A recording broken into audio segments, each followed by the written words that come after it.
aimed at disarming Hamas, casting further doubts on the deal's success and, of course, the ties between the two leaders. Well, Abdul El Sayed's victory in Michigan's Democratic Senate primary is putting a long-standing divide within the Democratic Party back in the spotlight. Centrist Democrats have dismissed El Sayed, get this, as a freak radical. Well, that sounds interesting. Within the Democratic Party, we'll have to wait how the midterms really pan out. But we're also telling you an update from India. Students are not giving up, and they're certainly not giving in, this time in the state of Jharkhand, where dramatic scenes have unfolded today. The police used water cannons, lobbed tear gas shells and lathi-charged job aspirants and students as they breached barricades and attempted to reach the state assembly. We get you all that happened today.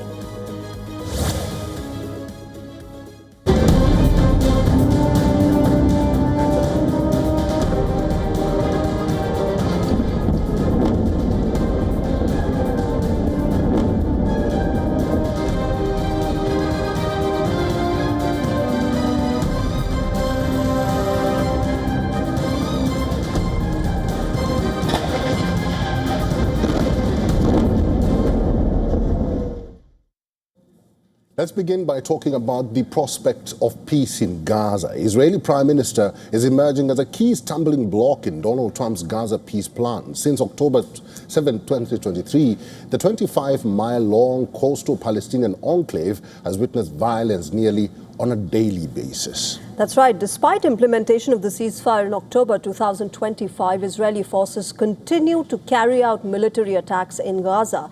And the status quo is likely to remain as Benjamin Netanyahu has now refused to accept Donald Trump's 15-point Gaza plan. Israel rejects the 15-point document.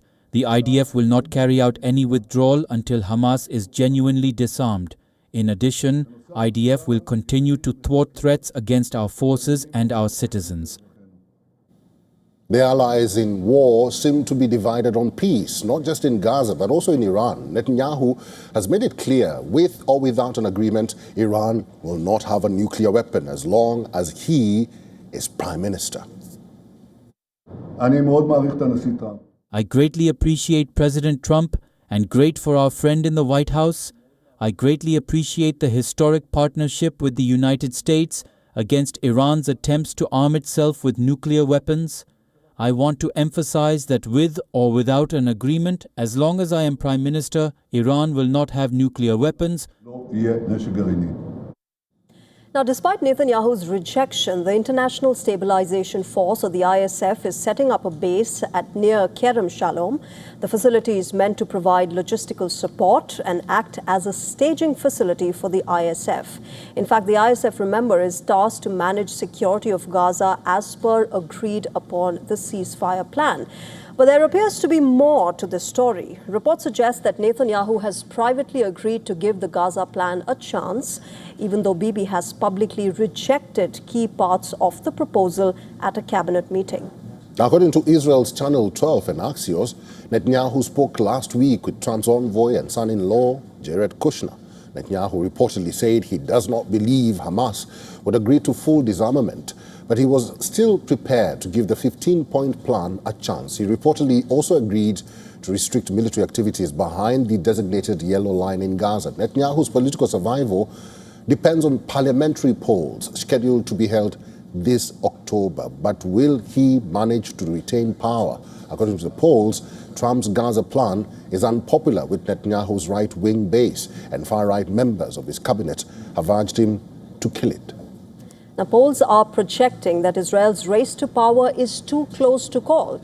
Polls are showing a tight contest between pro-Netanyahu and the opposition bloc, but no party is expected to win outright majority in the 120-member Knesset. The latest poll conducted by CAN shows the pro-Netanyahu bloc is expected to win 53 seats, while Netanyahu's Likud is projected to get 24 on its own.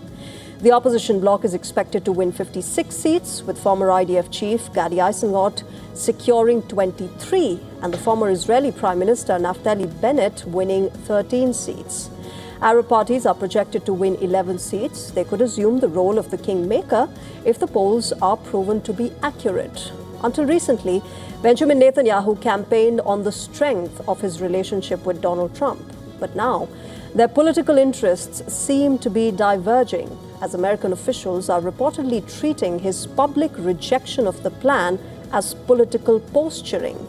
And so the question is, will the Israeli voters and allies of Netanyahu buy the Israeli Prime Minister's remarks?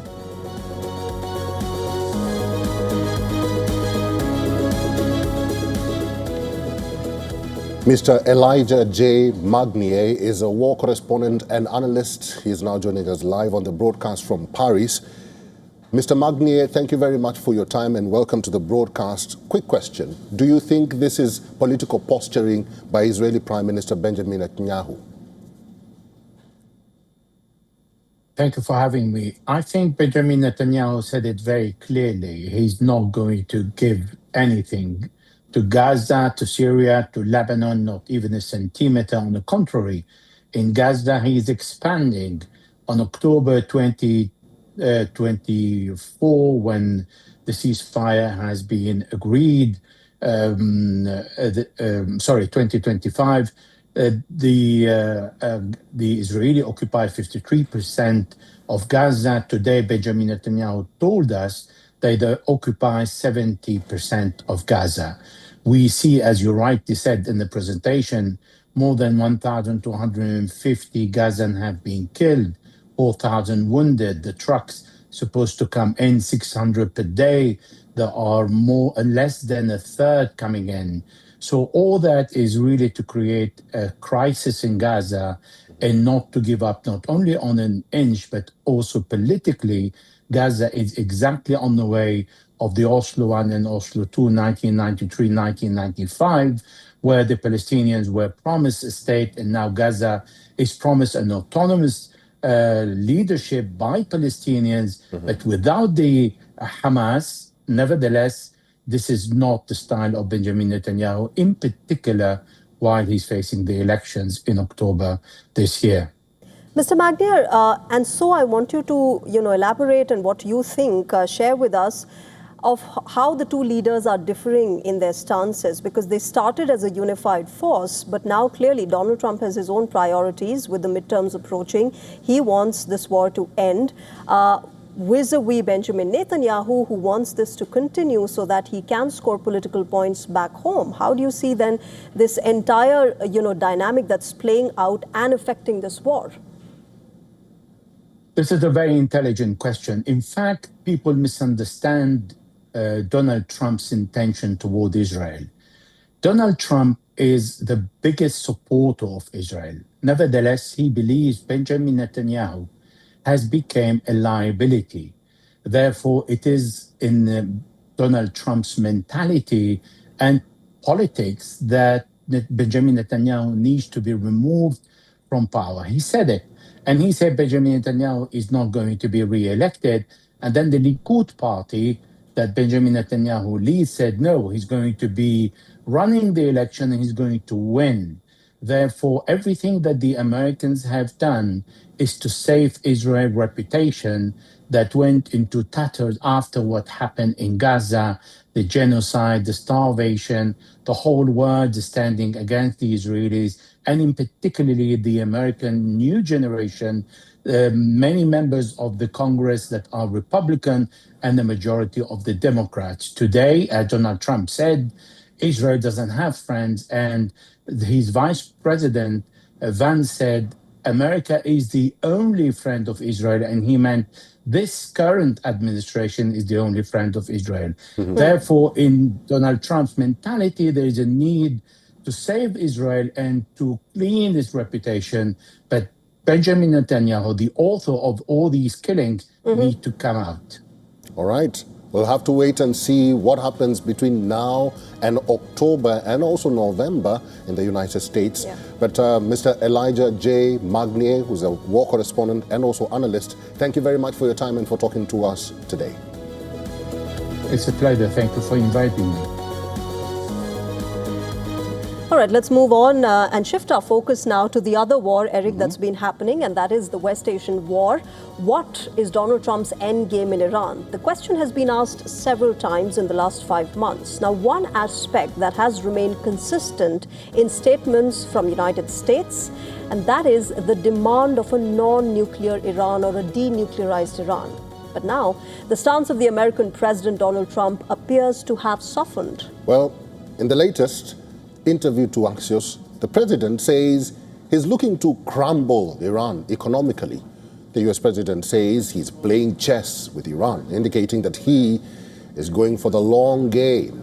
He went on to say, and I quote, "The United States is taking a low-key approach towards Tehran and not currently looking to launch another major military offensive."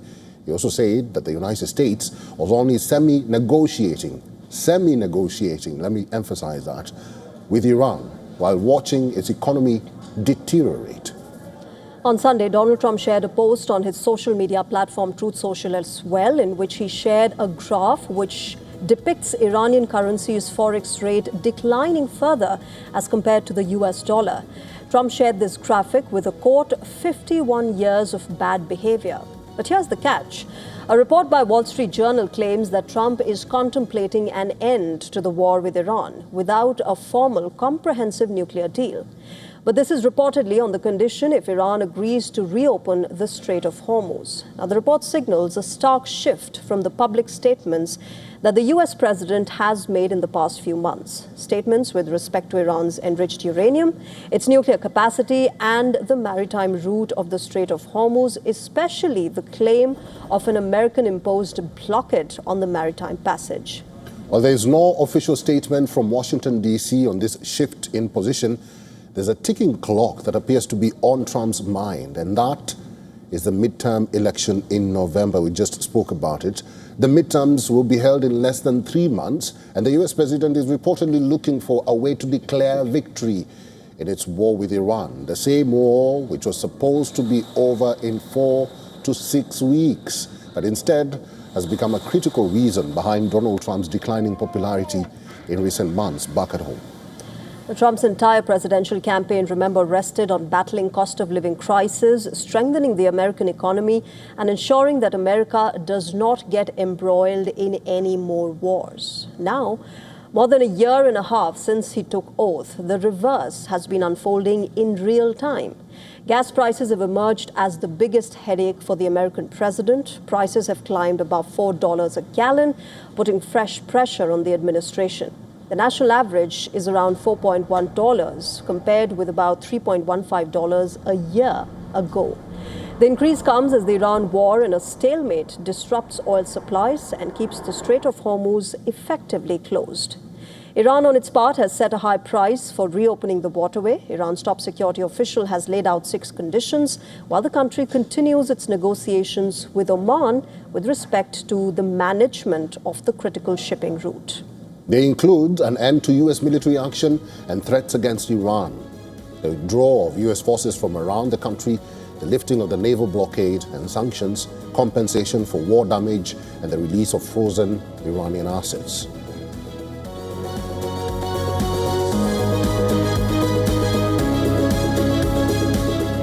We're still talking about the United States, and let's talk about what is happening in Michigan.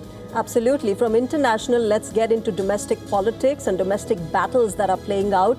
The race for Michigan State is now shaking up Democratic politics across the United States. Progressive outsider Abdul Al-Said has defeated the party establishment's preferred candidate in a critical Senate primary. And this development, remember, has triggered a fresh debate over whether the Democrats should embrace a new left-wing coalition ahead of the 2028 presidential race or keep fighting it. Now, for years, Democratic centrists have argued that candidates like Zoran Mamdani are isolated urban phenomena. But Michigan may have changed that calculation. Abdul El Sayed, the son of Egyptian immigrants and a prominent progressive voice, has won the Democratic nomination for the U.S. Senate in one of America's most important swing states. And he did it despite being dramatically outspent.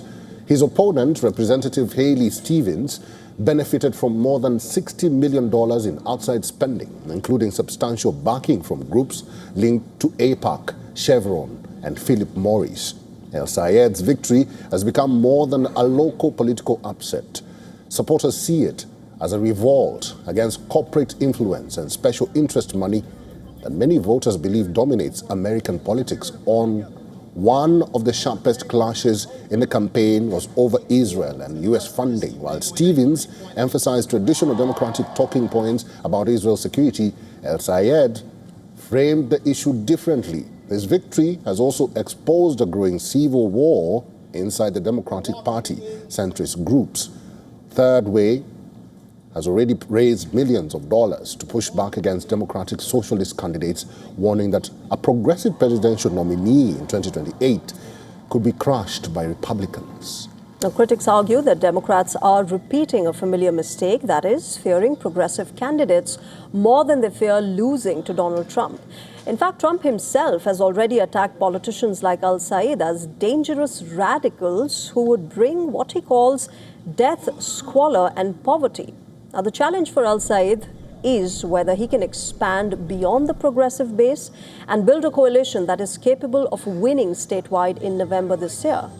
That effort may have received an important boost from Barack Obama now. Just days after the primary, the former president called Al Sayed for what the Michigan nominee described as a really, really warm conversation. Listen in. But they understand that the only way that they think they can win is to drag us into the mud, to believe the worst about each other, to believe that what divides us is bigger than what unites us. Obama has not yet committed to campaigning for Al Sayed, but the call is being seen as an important signal that party leaders are trying to prevent a damaging internal split.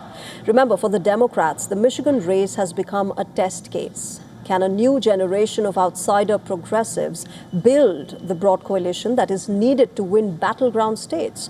Or will the party continue battling its own left wing while Republicans exploit the divisions?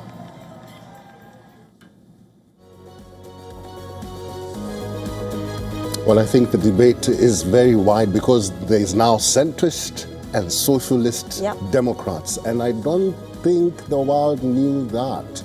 I think even the Democrats didn't know that, Eric. And, with the midterms approaching, they really have to figure out which way they're going, and they have to put up a united front. All right, let's listen into our correspondent, Susan Teherani. She's reporting from New York. The battle in Michigan is now exposing a much deeper divide inside the Democratic Party. Abdul El Sayed narrowly defeated establishment-backed Congresswoman Haley Stevens, running as an unapologetic progressive and a vocal critic of Israel's conduct in Gaza, despite millions of dollars in outside spending aimed at defeating him. His victory energized the party's progressive wing, but it also left some moderate and pro-Israel Democrats uneasy about whether he can win statewide in November. And that matters because Michigan is one of the country's most important battlegrounds. With control of the Senate potentially at stake, Democrats now have to answer a bigger question. Can they unite behind El Sayed quickly enough to defeat Republican Mike Rogers? Susan Teherani reporting from New York for WION World is One. Well, with that, let's shift our focus now to Asia. Pakistan has been plagued by internal turmoil. Balochistan is witnessing insurgency. Pakistan-occupied Kashmir is on the boil, and Khyber Pakhtunkhwa is mired by militancy. And in addition to this, the rising prices of fuel have triggered a nationwide strike by transporters. But Islamabad has signed a joint defense pact with Saudi Arabia and Turkey at a time when it desperately needs respite from its internal issues. Well, the self-proclaimed Republic of Balochistan and separatist groups have declared August 11th as their official Independence Day. They have asked people living in Balochistan and around the world to hoist the flag of independent Balochistan. The province is witnessing renewed fighting between separatist groups and Pakistani army. In the last few days, Pakistani military convoy was attacked in Kech. A bridge was reportedly blown up in Surab, and a military camp in Noshki came under attack. According to South Asia Tourism Portal, 176 security-related incidents rocked Balochistan in the month of July, with 438 people killed, including 127 members of Pakistan's security forces. Meanwhile, in Pakistan-occupied Kashmir, Islamabad has imposed restrictions on foreign media as it cracks down on peaceful protesters. They, remember, are demanding greater autonomy and electoral reforms. But Pakistan's authorities have responded with guns, with batons, and with blackouts. The majority population of Pakistan-occupied Kashmir has refused to participate in what they call sham elections that are being conducted by Islamabad. In fact, even mainstream political parties have called the POK elections as rigged. Now, adding to the chaos, Pakistan is being severely hit by the global energy crisis. Petrol prices have hit 459 rupees per litre mark, while diesel has crossed 500 rupees. Pakistan is selling the costliest fuel in South Asia at the moment, and there seems to be no way out. International Monetary Fund program has imposed strict structural adjustments and austerity guidelines on Pakistan, but people are growing angry over high fuel cost. Truckers, trailer operators and oil tanker companies have announced a nationwide strike demanding relief in fuel prices. Supporters of the Jamaat-e-Islami party also took part in a protest march in Karachi. Despite internal chaos, Pakistan's powerful army chief Asim Munir and Prime Minister Shehbaz Sharif are focused on external posturing. They have recently signed a joint defense pact with Turkey and Saudi Arabia. The defense pact is yet to be put under test. But Pakistan needs Saudi Arabia to rescue it economically. Riyadh maintains a total of $5 billion to $8 billion deposits with the State Bank of Pakistan. The fund helps Pakistan satisfy IMF's external financing conditions. Without money from Saudi Arabia, Pakistan would not even qualify for IMF bailout package. The country's top leadership seems to be more focused on dousing fire elsewhere, while clearly the country has been burning internally. Pakistan's army chief Asim Munir's policy of hard state has so far intensified the anger and the discontent in Balochistan, Khyber Pakhtunkhwa and Pakistan-occupied Kashmir.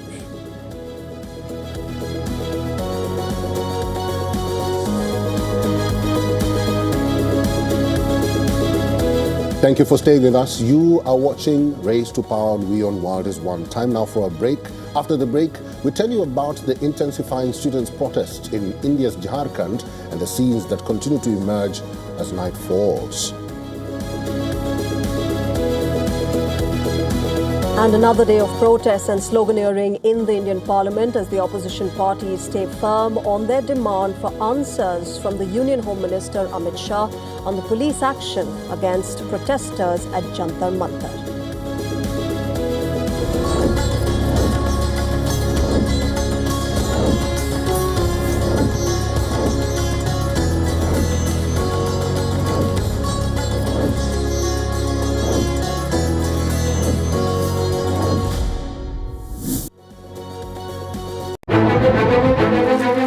In-depth coverage of global issues broken down into facts, figures, and simple words.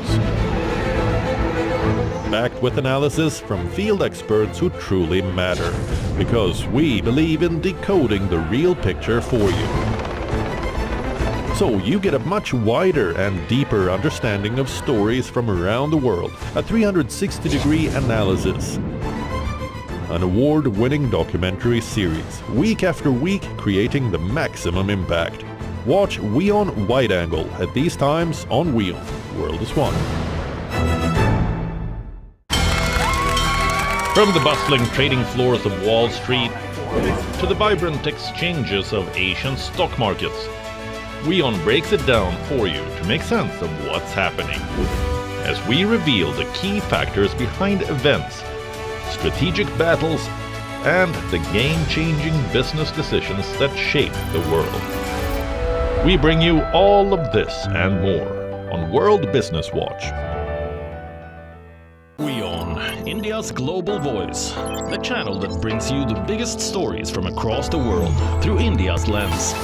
Now available in more than 190 countries worldwide, because we believe that the world is one. Watch us in Africa, Europe, USA and Canada, South America, Asia Pacific, Middle East, and North African regions. Also available on these digital platforms across the world. WION. World is one. In this rapidly changing world, is your health keeping pace? Best practices and breakthroughs busting the hype with real insights. The timeless power of yoga and ancient healing. Good food, good mood. Small steps, big impact. Your health matters. Only on WION World is One. Because nothing matters more. Get the latest updates. Breaking news. Credible, clear, continuous. Experts across aisles. Diverse voices, one platform. WION World is One. The Israeli drone is above our heads all the time in Lebanon. More than 200,000 civilian homes have been destroyed. This looks like it used to be a toy for a little girl. Can't but wonder while I'm walking between all of this rubble, how many lives were destroyed, how many kids were traumatized, how many women lost their families. If this isn't a war crime, then what is? From the southern suburb of Beirut, I'm Radi Francis for WION World is One. Know more, understand better, think ahead. Hello and a very warm welcome. You are watching Gravitas with me, Molly Gambhir.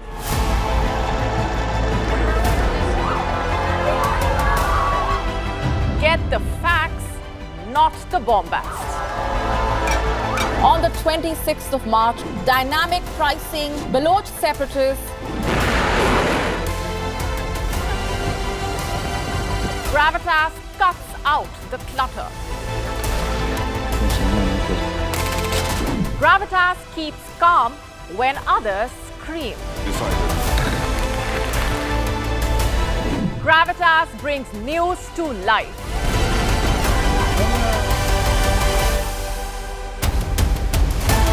Weekdays, 9 p.m. IST, 3:30 p.m. GMT.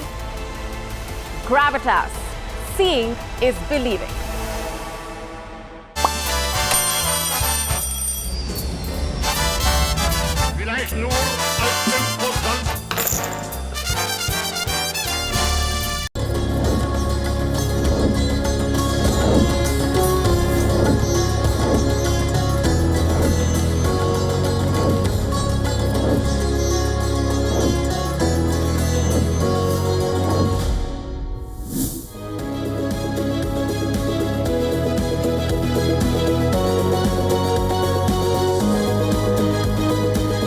Welcome back. Thank you very much for staying with us. This is WION World is One. Let's now move on to the next segment on Race to Power, where we decode the big stories from India.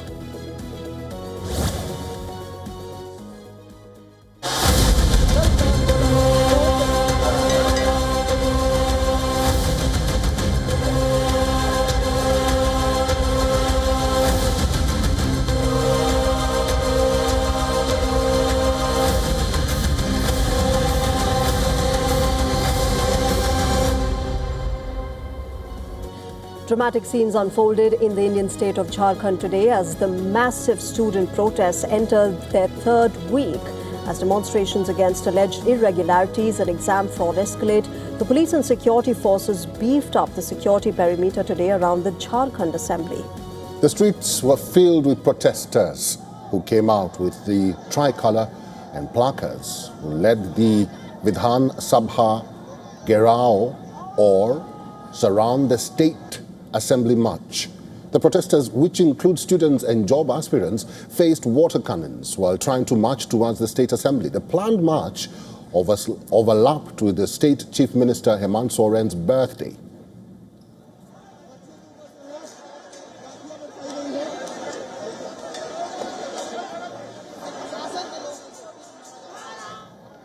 Now, Devendranath Mehto, who has emerged as the face of this demonstration and has been on a hunger strike, also joined the march to surround the Jharkhand Assembly. Other protesters were seen escorting Mehto, who has already lost 10 kgs of weight during his hunger strike. Now, he was seen sitting outside the State Legislative Assembly over their demands still not being met by the government. I have been on a hunger strike for 9 days and have come in an ambulance to this assembly march because of my health. But this government has deployed the use of tear gas and water cannons to suppress our voices. The government is scared and is acting cowardly. The police were also seen using force of the protesting youngsters in a bid to disperse the mounting crowd as some demonstrators tried to break through layers of barricades. The protesters have condemned lathi charge by the police, with several complaining of injuries to their head and limbs amid the crackdown. As we speak, visuals of lathi charge by police in Jharkhand continue to emerge well into late evening hours.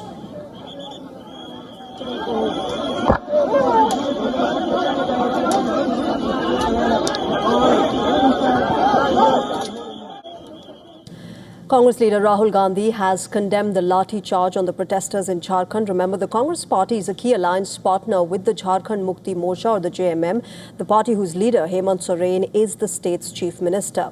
In a post on X, Rahul said, and I quote him, "The use of force against students protesting in Jharkhand is wrong. Students have a right to peaceful protest, and only dialogue can yield solutions. The Jharkhand government must continue to hear these students out and resolve their issues immediately." Remember, in the past few days, the student delegation representing the protesters has held multiple rounds of meetings with the government panel. Following the talks, the Soren-led government announced several steps to address the concerns of the protesting students. The government has proposed cancelling 3 exams, including the 14th JPSC preliminary examination and the JPSC backlog examinations held in 2023 and 2025.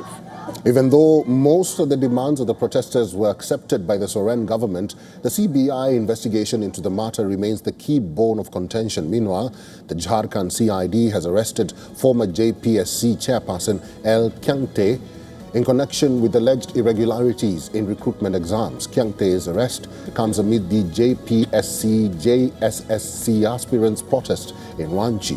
A CID team took Kyangte from his official residence. Student groups are demanding a full independent CBI investigation into the JSSC CGL exam and broader reforms for both JPSC and JSSC.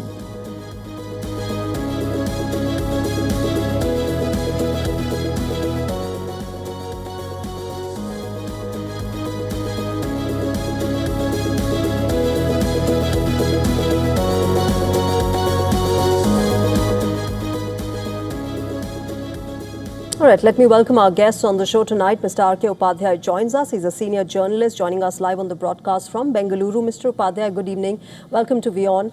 I want to start by asking you what you make of these protests. There were dramatic scenes that unfolded in Jharkhand today in the streets of Ranchi. There was water cannon that was used, tear gas, there was barbed wire over the barricades, all while students and job aspirants were only demanding that, we have a fair, transparent examination system as well as a job system. I think these are very worrying pictures because agitations are becoming rampant across the country. The students are up in arms against the, deteriorating education system. I mean, see, we just saw what happened in Delhi. And now this is happening in Jharkhand, and it could follow in a few other states where there have been, similar scandals that have come out. The very fact that the chairman of, JPSC has been arrested and other members have also resigned shows that the government has acknowledged that there is a scandal. There is a scandal, and this has been going on, and the students are not ready to accept, investigation by the state investigative body. They're demanding the CBI inquiry, very much necessary, because if you want an impartial inquiry, it has to be from an outside body. These agitations or not necessarily just the student agitations. I mean, one can see that there are political forces behind it, whether it was in Delhi or here. Mr. Upadhyay, let me come in here and ask you this, because you've mentioned the agitations that are going on in the country and all across the country, because the students or the Gen Z are angry with the government or they're angry with the system. But what can the system do? What can the government do now? Because they say we are talking, but nothing is coming out of these talks and dialogue. Well, as far as the Jharkhand is concerned, I think the state chief minister has promised full inquiry into it, and he says the justice will be done, and we have to wait and see what he will do. And this is, I mean, just the tip of the iceberg, and I think this has become a very rampant problem across the country, and there has to be an all India solution for this. Because whether it is the examinations, the paper leaks, or whether it is the recruitment scams, and this has been happening across the country. And you see, the Congress made a big, allegations against the central government, and they also joined the students' agitation in Delhi, demanding Dharmendra Pradhan's union education minister's resignation. Now, what are they saying about this Jharkhand, where they are, alliance partner with the JAM? So, Rahul Gandhi has just issued a statement condemning the police attack on the students. What about those responsible for this scam? I mean, why is he not talking about that? I think similarly, there is a scam in Karnataka, which is another Congress-ruled state, where there was recently 400 veterinary doctors were recruited, and there was a allegation that 80 lakhs to 1 crore bribe was paid. And, this investigation has been going on. So, the political parties should leave aside politics and look for, right kind of solutions, as the central government has done now, setting up an expert committee to look into how the NEET examinations can be, done in a professional manner. I think similar actions need to be taken across the country to ensure that, these, leaks don't happen anymore. Mr. R.K. Upadhyay, as always, thank you very much for all your insights and for talking to WION World is One today. Thank you. Let's move on now. Yet another day was wasted today due to the parliament logjam between the government and opposition. As workers continue, the opposition parties chanted slogans demanding Union Home Minister Amit Shah's reply on the 20th July police action against student protesters. Well, in an article written by Rahul Gandhi in an Indian daily, the leader of the opposition hit out at the Home Minister. The article titled, "Either Culpable or Incompetent," states, and I quote, "The Home Minister's silence is not an oversight, it is approval of the violence." Rahul also demanded a Supreme Court-monitored inquiry. Take a listen to what he said today. दो ही options हो सकते हैं। एक option की home minister ने order दिया, दूसरा option की होम मिनिस्टर को मालूम नहीं था कि फायरिंग होगी। In first case he is culpable, in second case he is incompetent. It can only be one of two, दूसरा तो हो ही नहीं सकता। On the other hand, the government says that it is ready to discuss every issue related to the student protest, including police action. Parliamentary Affairs Minister Kiren Rijiju said that the Home Minister is ready to reply to the opposition's questions. It is important to note that Home Minister Amit Shah has not attended a single day of the ongoing monsoon session in Parliament. सरकार पूरा छात्र का मामले को लेकर के चर्चा के लिए तैयार है और स्टेटमेंट ही नहीं, छात्र का मामला को लेकर के पूरा चर्चा के लिए तैयार है और पूरा जवाब देने के लिए तैयार है। गृह मंत्री जी विस्तार से जवाब देने के लिए तैयार है। मैं अनुरोध करता हूं कांग्रेस पार्टी और इनको कि गृह मंत्री जी का जवाब के समय डरना नहीं है, भागना नहीं है। However, the opposition did not budge and stressed that disruptions will continue until the Home Minister responds. गृह मंत्री जी पार्लियामेंट में स्टेटमेंट नहीं देंगे तब तक डेडलॉक कंटिन्यू ही रहेगा मेरे ख्याल से।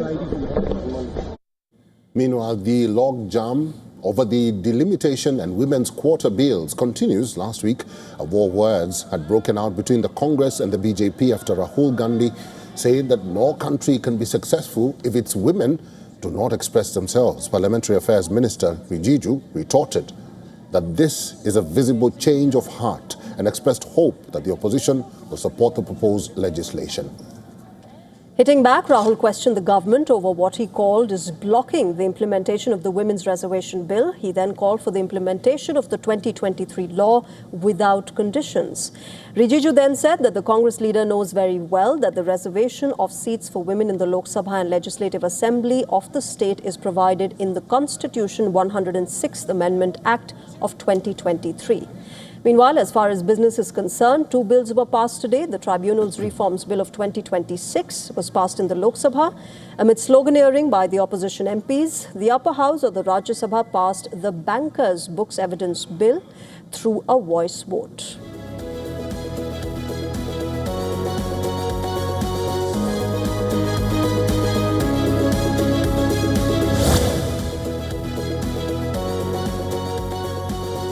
Let's now talk about what is happening in South India. The political row in India's southern state of Tamil Nadu is refusing to die down. Chief Minister C. Joseph Vijay has come under criticism for calling an all-party meeting on delimitation, with the opposition DMK and the AIADMK accusing Vijay of using the issue to divert attention from the ongoing Kaveri dispute.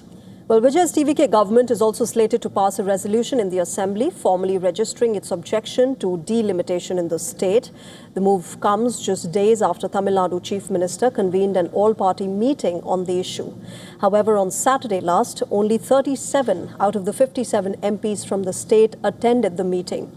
All 30 MPs of the DMK skipped the meeting. Other opposition parties, including the AIADMK, PMK, MNM and DMDK, also skipped the meet. In fact, the meeting came amid reports that the union government may reintroduce the contentious delimitation bill this month.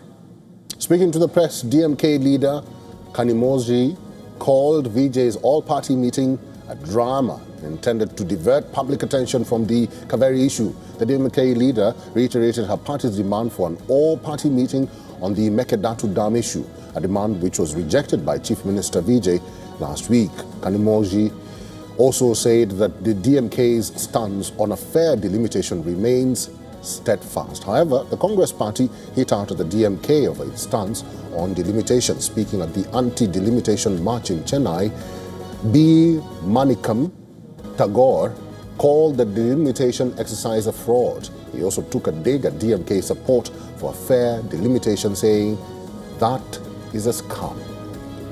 Now, the simmering differences between former allies Congress and the DMK over delimitation further split into the open over DMK Rajya Sabha MP Kanimori NVN Somu's remarks. Speaking in Chennai, she said that in politics, nobody can be called a friend or an enemy forever, stressing that the DMK would support whatever was in the best interests of Tamil Nadu. The war of words comes amid reports that the DMK has softened its stance on the issue, with the party laying down three broad conditions in order to extend support for the bill. First, it has demanded that the 1971 census should remain the basis for delimitation of Lok Sabha for the next 25 years. The DMK has also sought a 50% increase in Lok Sabha seats for all states. It wants the bill to include a state-wise list showing how many seats each state will have following the proposed delimitation exercise. While the union government is yet to formally announce introduction of the contentious bill in Parliament, the issue has already ignited a political slugfest in Tamil Nadu. The opposition DMK and the AIADMK have increasingly cornered Vijay's TVK government over the Kaveri water sharing dispute and the row over the proposed Mekedatu Dam. But with delimitation, the TVK is eyeing to hit back by questioning DMK's changing stance on the issue. Meanwhile, the Supreme Court has agreed to hear a petition filed by Vijay's government seeking directions to Karnataka to comply with the Kaveri Water Management Authority's decision to release water to Tamil Nadu. The development comes amid growing confrontation between the TVK and the DMK over the Kaveri dispute. The DMK has been critical of TVK's approach towards the issue, accusing Vijay's government of not putting the state's arguments forcefully.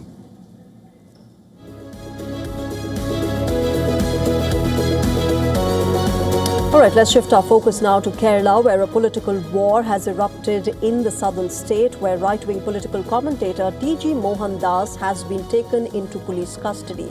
Remember, Mohandas has been arrested over his problematic remark on student protesters who took part in the cockroach movement's protests in New Delhi. T.G. Mohandas was detained from his home in Kerala, commenting on protests against irregularities in India's medical entrance exam. Mohandas had said that demonstrations could lead to incidents of gang rape. Then he went on to make derogatory remarks about female protesters. He reportedly said, and I quote, "Some women like and enjoy being gang raped." Now, the right-wing activist also spoke about how he would have dealt with the protesters. He allegedly said that he would impose a curfew and then order police to open fire if they refused to disperse. Mohandas added, and I quote him, that some people may have died, but the situation would be under control in a few hours.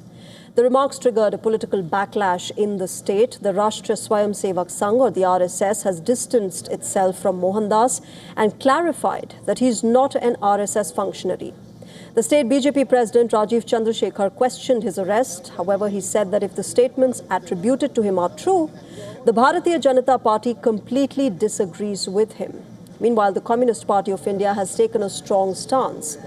The party's Kerala secretary, M.V. Govindan, condemned Mohandas's comments. He said calls for violence have no place in a democratic society.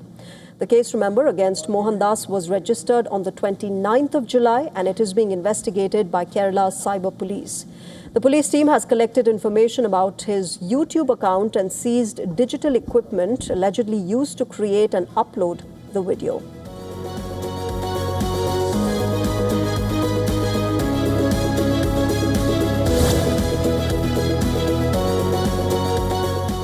Time now for some developments from other parts of Asia, and we talk about Taiwan. Taiwan is holding its largest ever military drills amid growing tensions with China. The 10-day Han Kuang War Games are reportedly testing Taiwan's ability to respond to a possible Chinese attack. Well, Taiwan's military simulated an air assault that was launched by enemies on the strategically important Penghu Islands.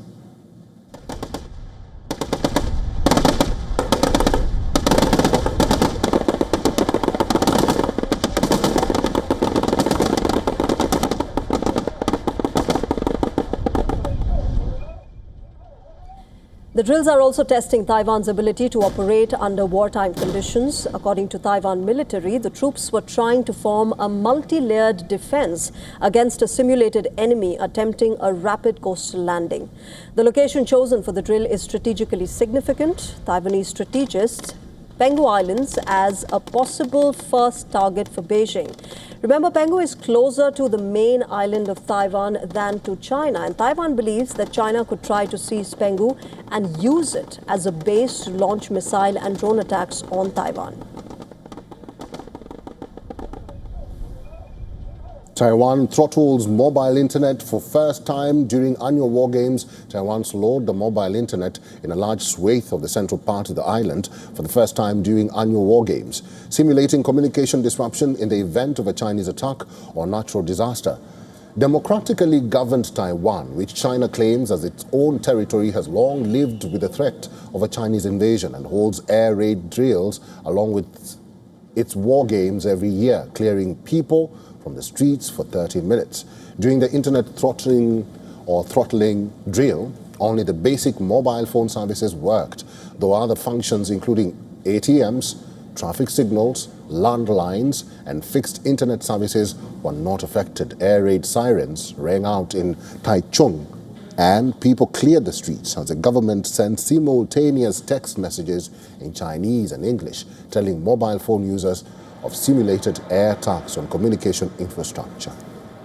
Taiwan's military also conducted a nuclear, biological and chemical decontamination drill on Sunday in Hualien. Taiwan simulated a chemical weapons attack on armored vehicles and personnel as part of the annual Han Kuang military exercises. The drill involved the Hualien Armored Vehicle Unit of the Army's 2nd Combat Zone. Soldiers practiced rapidly moving contaminated vehicles, establishing a temporary decontamination station. Soldiers carried out procedures to detect toxic substances, identify contaminated areas, and remove hazardous materials. Earlier, Taiwanese Navy conducted a joint anti-landing exercise in the southern port city of Kaohsiung. In the naval drill, a Chinese military attempt to land at the strategic Zuoying naval base was simulated. The Taiwanese Navy's Coastal Operations Group deployed missile boats, attacked drones, and close air support units to engage simulating invading forces.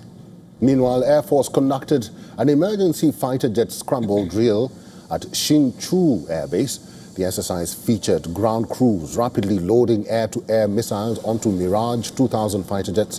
The troops also carried out runway repair training designed to restore air base operations after simulated attacks.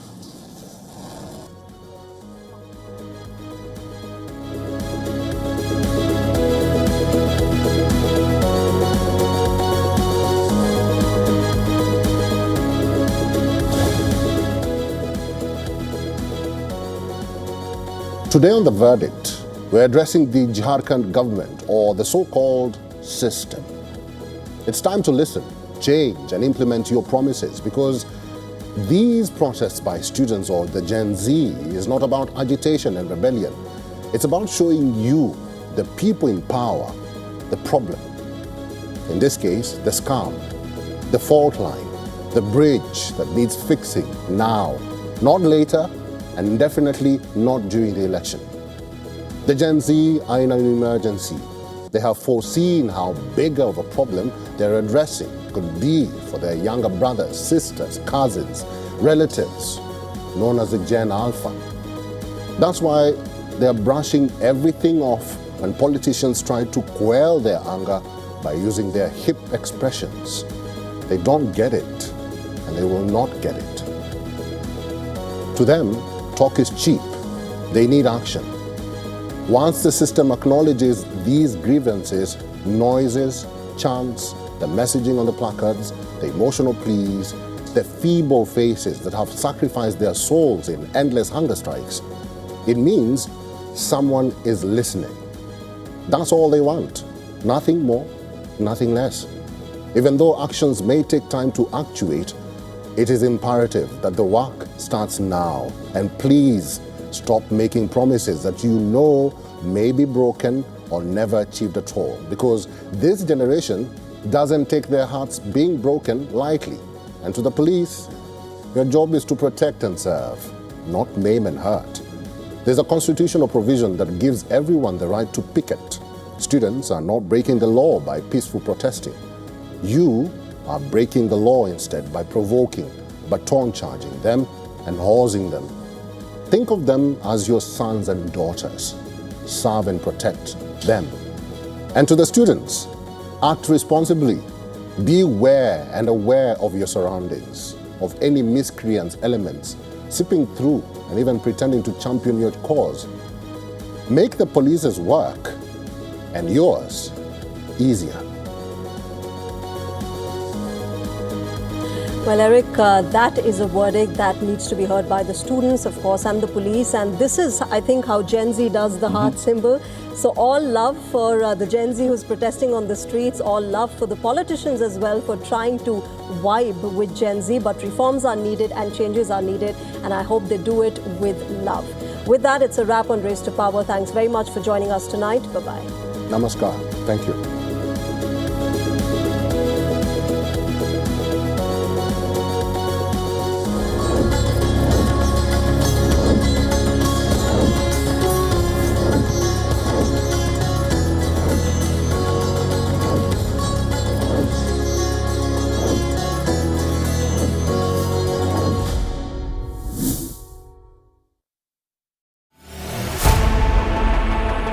Know more, understand better, think ahead.